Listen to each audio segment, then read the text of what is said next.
হে gossip lovers, WhatsApp আপনাদের জন্য নিয়ে এসেছি হট একটি গসিপ। বিতর্কিত ক্রিকেটার নাসির হোসেন জাতীয় দলে না থাকলেও তার ব্যক্তিগত জীবন নিয়ে হরহামেশাই আসেন নিউজের শিরোনাম হয়ে।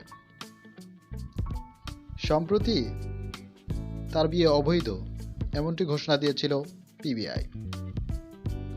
তার নামে মামলা করেছিলেন তার স্ত্রীর সাবেক স্বামী রাকিব। অন্যের স্ত্রীকে ডিভোর্স না নিয়ে নিজে বিয়ে করার অপরাধে মামলা করেছিলেন তার বিরুদ্ধে। তবে আজ একটি আদালত থেকে জামিন মঞ্জুর হয় তাদের। জানা গেছে তাদের সবকিছুর মূল হচ্ছেন তাদের শাশুড়ি। নাসির হোসেনের জাতীয় দলে না থাকলেও তার ব্যক্তিগত জীবন নিয়ে বেশ চর্চা হয় মিডিয়া পাড়ায়। এরকম আরো গসিপ পেতে সাবস্ক্রাইব করুন আমাদের চ্যানেলটি, বেল আইকন বাজিয়ে সঙ্গে থাকুন আমাদের। Media gossip, Saib Ahmed.